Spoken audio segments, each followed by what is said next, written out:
Hi! Welcome back to Braile's channel. Nagbabalik po tayong muli para sa isa na namang informative videos na para po sa inyo. This time ay ibabahagi po natin ang mga naglabas ng announcement para sa pagbibigay ng cash benefits at birthday gifts sa mga qualified senior citizens beneficiaries ng ilang lugar. At ang pagsisimula ng aplikasyon para sa AKAP program or Ayuda sa Kapos ang Kita program ng pamahalaan ng isang lungsod sa NCR.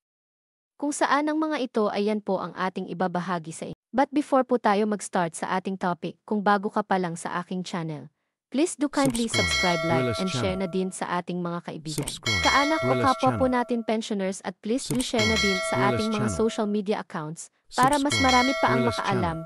With no further ado, let's begin na po sa ating topic. Breaking news to all qualified beneficiaries. Pagbibigay ng cash gift distribution sa lahat ng qualified seniors beneficiaries, birthday gift at ang pagbubukas ng AKAP o Ayuda sa Kapos ang Kita program. Saan kaya ito? NCR at iba pang lugar alamin, narito na ang bagong naglabas ng kanilang payout announcement at ang pagbubukas ng aplikasyon para sa AKAP program ng isang lungsod.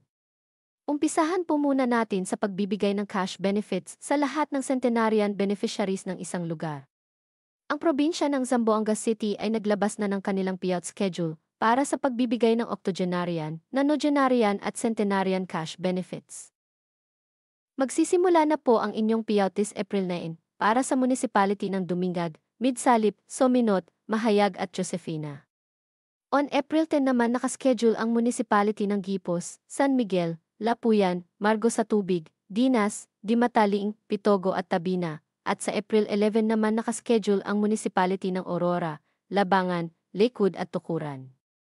Sa mga may katanungan with regards po sa inyong payout ay makipag-ugnayan lamang po kayo sa inyong OSCA office. Ang sumunod naman po natin ay ang pagbibigay ng birthday cash gift sa kanilang mga senior citizens na nagdiriwang ng kaarawan sa buwan ng January.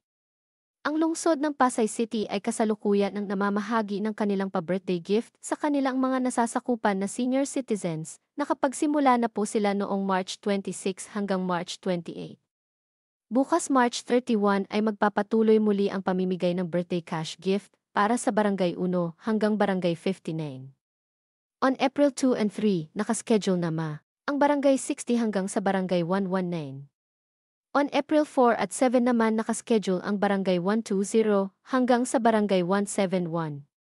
At panghuling araw April 8 and 9, nakaschedule ang pamimigay sa Barangay 172 hanggang sa Barangay 182, Barangay 184 hanggang sa Barangay 200.